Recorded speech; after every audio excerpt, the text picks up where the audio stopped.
पाकिस्तान की एंट्री के बाद केंद्रीय मंत्री वीके सिंह ने कहा कि पहले पाकिस्तान को देखना चाहिए कि वहां धार्मिक आजादी है या नहीं। हिजाब के मुद्दे पर अब पाकिस्तान की भी एंट्री हो गई है। पाकिस्तान के मंत्री ने बयान दिया कि भारत में धार्मिक स्वतंत्रता पर हमला किया जा रहा है। केंद्रीय मंत्री वीके सिंह जी हमारे साथ। सर, किस तरीके से आपने पाकिस्तान का नाम लिया, धार्मिक स्वतंत्रता का नाम लिया। मैं तो आपसे पूछना चाहूँगा, उन मंत्री जी से पूछ लीजिए उनके यहाँ धार्मिक स्वतंत्रता है क्या। कांग्रेस भी कह रही है, प्रियंका गांधी ने सवाल उठाया है, कहा कि इस कम से कम ऐसा एटीट्यूड तो नहीं होना चाहिए ना। किस चीज़ का एटीट्यूड?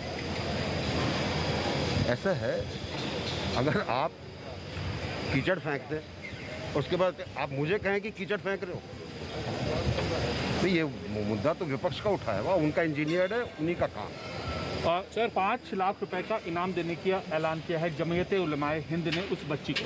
बहुत हमारे यहाँ बहुत बेवकूफ़ लोग रहते हैं, ठीक है, जिनका काम कुछ नहीं है, सुर्खियों में आने का काम है।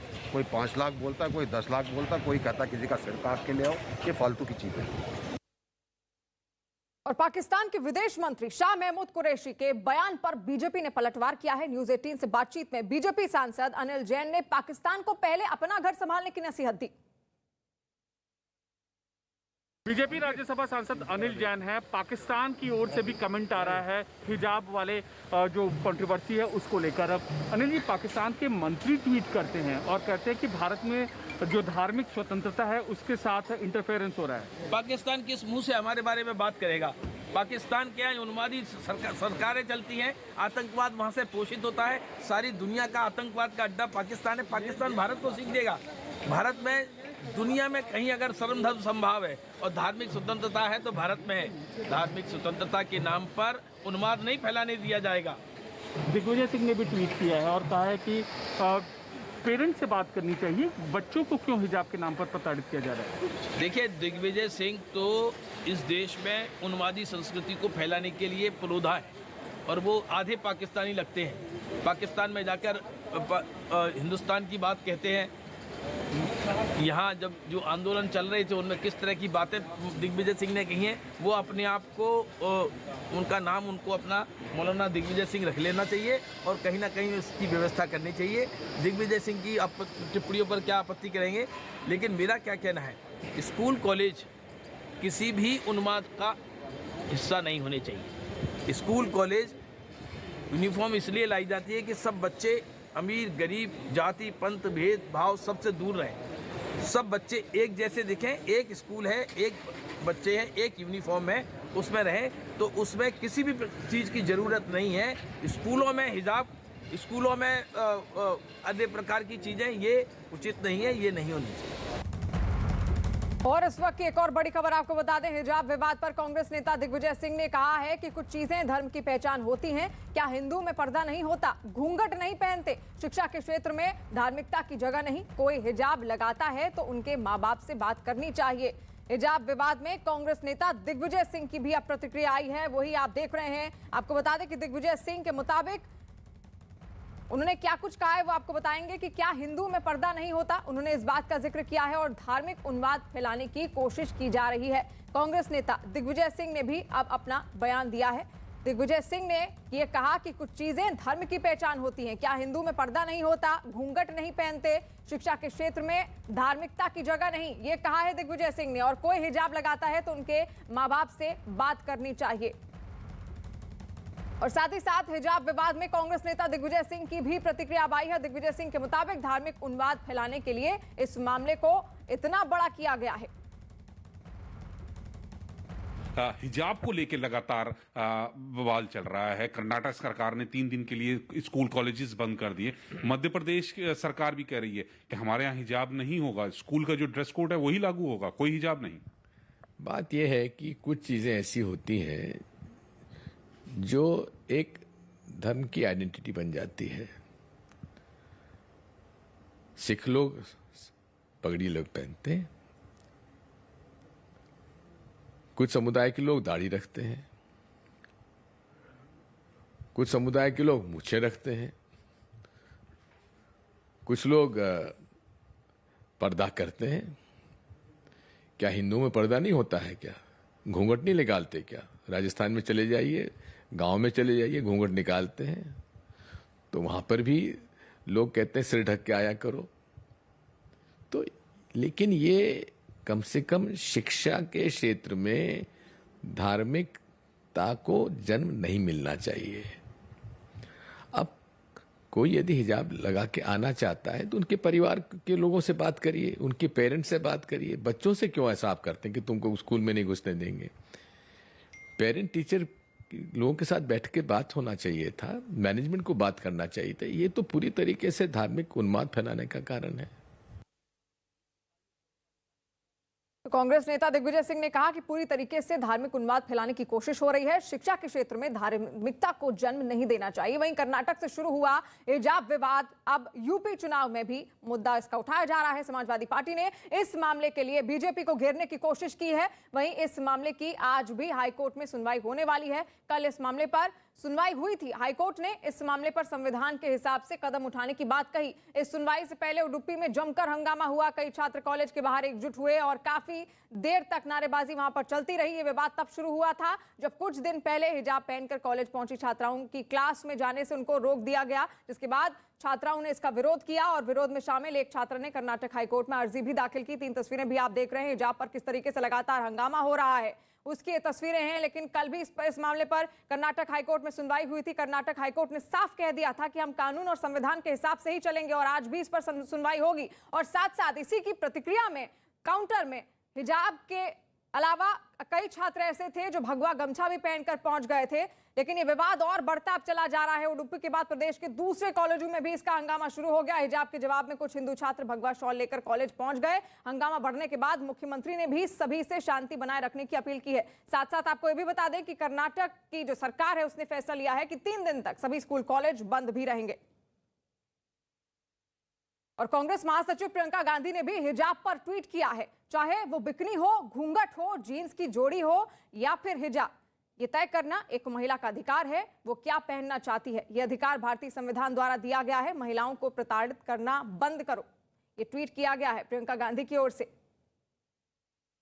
और कपिल मिश्रा ने हिजाब पर ट्वीट किया। हिजाब गुलामी और दमन का प्रतीक है, उन्होंने लिखा। साथ साथ ये भी लिखा कि एक किताब की मजबूरी पहना जाता है। हिजाब तालिबानी सोच का प्रतीक है। हिजाब जिहादी आतंक का प्रतीक है। ईरान अफगानिस्तान में लड़कियों की हत्या कर दी जाती है। हिजाब ना पहनने पर तालिबानी ड्रेस कोड की स्कूल कॉलेज में कोई जगह नहीं, मदरसे में जाओ।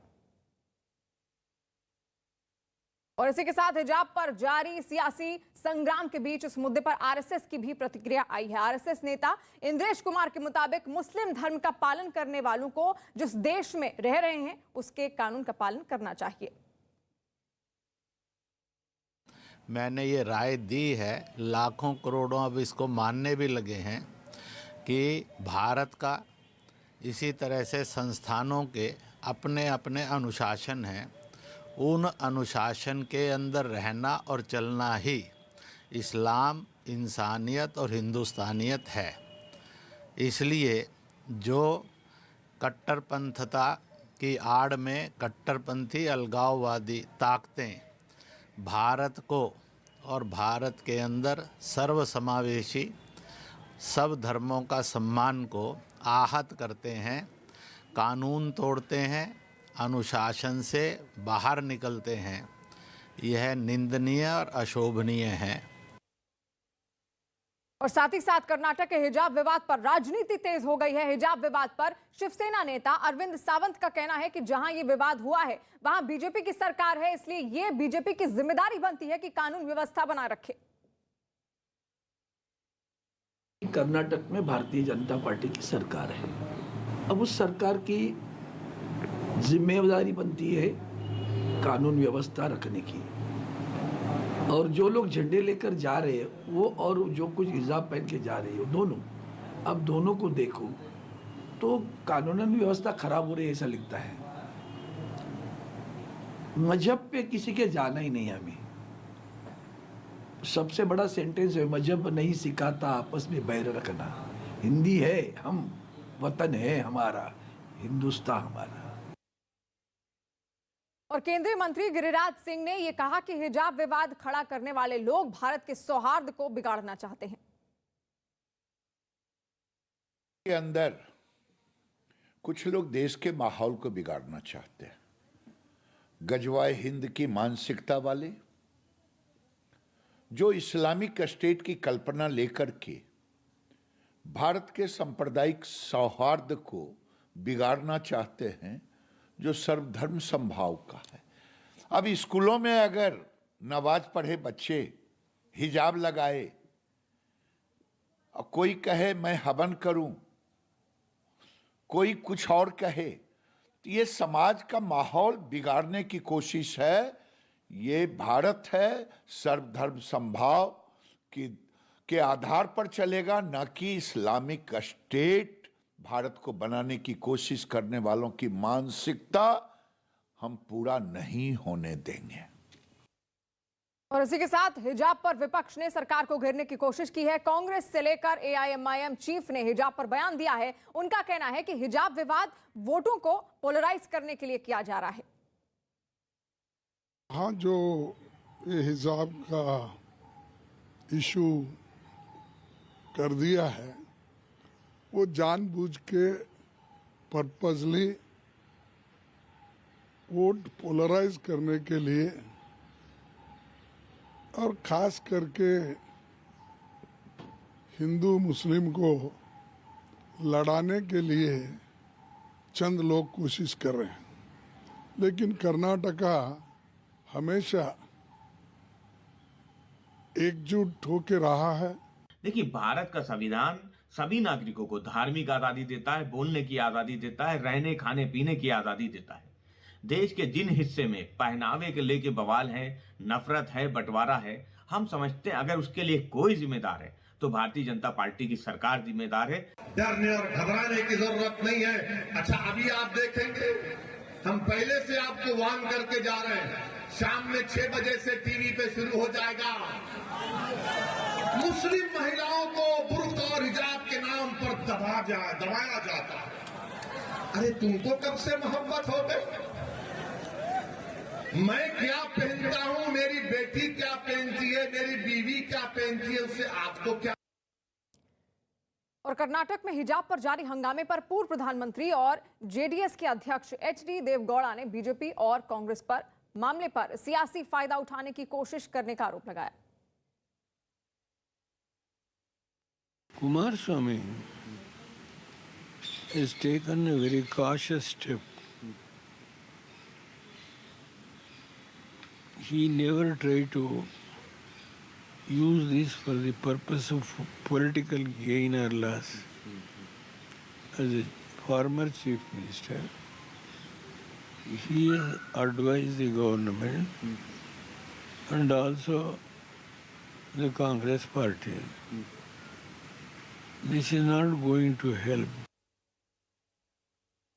और अब बात पंजाब की कर लेते हैं। पंजाब में कांग्रेस की कला थमने का नाम नहीं ले रही है। चन्नी को मुख्यमंत्री का चेहरा घोषित करने के बाद सिद्धू खेमा नाराज नजर आ रहा है। कल नवजोत सिंह सिद्धू की पत्नी नवजोत कौर सिद्धू ने चन्नी पर हमला करते हुए बयान दिया था कि सिद्धू चन्नी से बेहतर है और राहुल को किसी ने मिसगाइड किया है। इस बयान पर पंजाब के पूर्व मुख्यमंत्री और पंजाब लोक कांग्रेस पार्टी के अध्यक्ष कैप्टन अमरिंदर सिंह ने नवजोत सिंह सिद्धू पर निशाना साधा। कैप्टन ने सिद्धू को एक गैर जिम्मेदार आदमी बताया है। इसके साथ ही अमरिंदर सिंह ने पंजाब के मुख्यमंत्री चरणजीत सिंह चन्नी को भी घेरा। तो लगातार पंजाब में सीएम चेहरे पर विवाद बढ़ता जा रहा है। एक और नवजोत सिंह सिद्धू की पत्नी है नवजोत कौर सिद्धू, जिन्होंने यह साफ कह दिया है कि यहां पर राहुल गांधी को मिसगाइड किया जा रहा है। राहुल को किसी ने मिसगाइड किया है, उनका यह बयान है।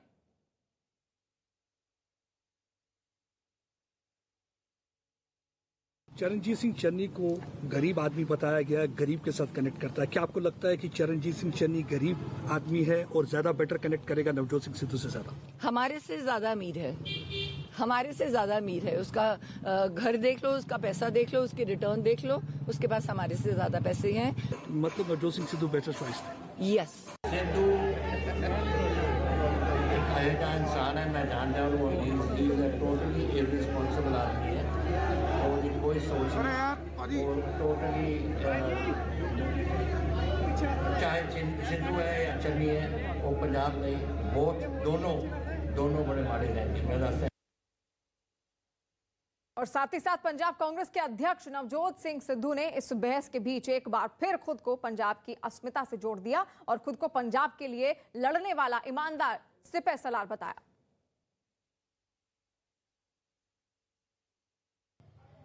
कि नवजोत सिंह सिद्धू ईमानदारी दे नाल लड़िया थोड़े लिए, ते जे नवजोत सिंह सिद्धू का वजूद मुकिया ते पंजाब नाल मुकू कोई शरीफ आदमी, कोई ईमानदार आदमी मुड़ के पंजाब लिए लड़न लिए नहीं आना। फिर ना कहियो कि किसी बंदे ने पंजाब दे लिए लड़ाई नहीं सी लड़ी।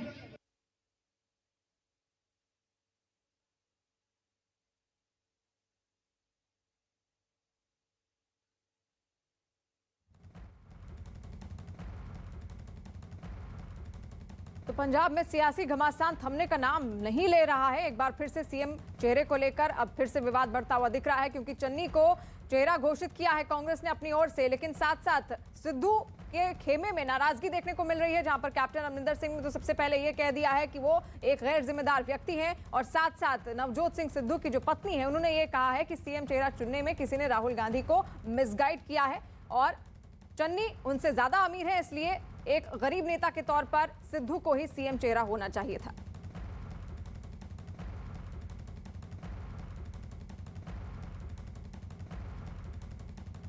और अब आगे बढ़ेंगे, केरल की बात करते हैं। केरल के पलक्कड़ में एक पहाड़ पर फंसे लड़के को कई घंटों की कोशिश के बाद सुरक्षित बचा लिया गया। ये लड़का पहाड़ पर ट्रैकिंग के लिए गया हुआ था, लेकिन वहां पर पैर फिसलने की वजह से वो नीचे गिर गया और ऊंची पहाड़ी के बीच में जाकर फंस गया। जिस जगह वो फंसा था वहां पहुंचने के लिए बचाव दल को काफी कोशिश करनी पड़ी। पहले पुलिस और एसडीआरएफ की टीम वहां पर पहुंची और लड़के को बचाने की कोशिश की गई, लेकिन जब उनको कामयाबी नहीं मिली तो सेना को मदद के लिए बुलाया गया और कई घंटों तक कोशिश करने के बाद लड़के को सुरक्षित बाहर निकाल लिया गया। तस्वीरें भी आप देख रहे हैं, केरल के पलक्कड़ की तस्वीरें। यहाँ पर एक लड़का दरअसल ट्रैकिंग के लिए गया था, लेकिन पहाड़ी से उसका पैर नीचे फिसलता है और वो पहाड़ी के बीचों बीच जाकर फंस जाता है, जिसके बाद तुरंत इसकी सूचना जैसे ही पुलिस और एसडीआरएफ को मिलती है वहां पर बचाव कार्य शुरू किया जाता है। लेकिन काफी कोशिश के बाद भी जब बचाव कार्य ठीक ढंग से नहीं हो पाया, उसके बाद सेना को वहां पर बुलाना पड़ा। और तस्वीरें आप देख रहे हैं किस तरीके से कड़ी मशक्कत के बाद पहाड़ी के बीचों बीच से इस लड़के को रेस्क्यू किया गया और लड़के को सुरक्षित बाहर निकालने के बाद भी कुछ तस्वीरें सामने आई। इन तस्वीरों में पहाड़ी पर फंसा लड़का बचाव दल की टीमों के साथ बैठा हुआ नजर आया और सुरक्षित बाहर निकलने की खुशी भी उसके चेहरे पर साफ दिखाई दी। ये वही लड़का है जो पहाड़ी के बीचों बीच फंस गया था, जिसकी सुरक्षा के लिए, जिसको रेस्क्यू करने के लिए सेना को भी वहां पर आना पड़ा।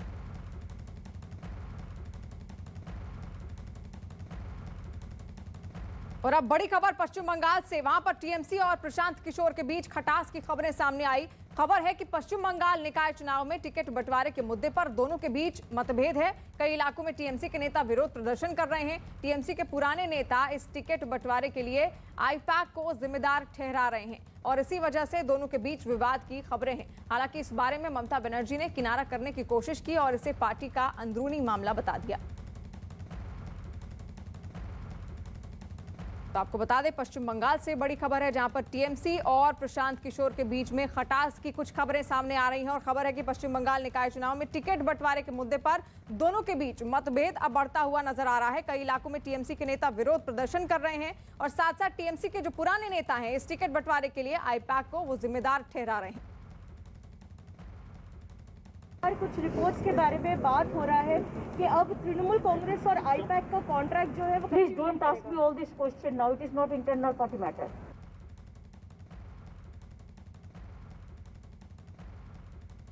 आपको बता दें, पश्चिम बंगाल में टीएमसी और प्रशांत किशोर के बीच में खटास की खबरें हैं, मतभेद की खबरें हैं, जहां पर निकाय चुनाव में टिकट बंटवारे के मुद्दे पर दोनों के बीच अब मतभेद बढ़ता हुआ दिख रहा है और कई इलाकों में टीएमसी के नेता इसको लेकर विरोध प्रदर्शन भी कर रहे हैं। टीएमसी के पुराने नेता जो हैं वो इस टिकट बंटवारे के लिए आईपैक को जिम्मेदार ठहरा रहे हैं और इसी वजह से दोनों के बीच अब विवाद की खबरें लगातार सामने आने लगी हैं। हालांकि इस बारे में ममता बनर्जी ने साफ कह दिया है, किनारा करने की कोशिश की है और कहा है कि इसे पार्टी का अंदरूनी मामला है। इस पूरे मसले को उन्होंने पार्टी का अंदरूनी मामला बताया है। लेकिन खबरें हैं टीएमसी और प्रशांत किशोर के बीच में मतभेद की, जहां पर निकाय चुनाव में टिकट बंटवारे के मुद्दे पर दोनों के बीच ये तनातनी देखने को मिल रही है।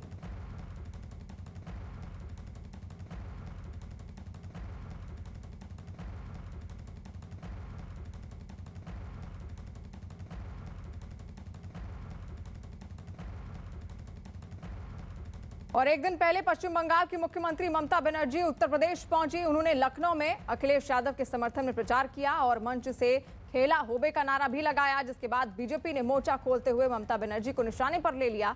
पश्चिम बंगाल से लेकर यूपी तक बीजेपी के नेताओं ने ममता बनर्जी को घेरने की कोशिश की। प्रधानमंत्री नरेंद्र मोदी ने भी जन चौपाल के जरिए बिना नाम लिए ममता बनर्जी और अखिलेश यादव पर हमला बोला।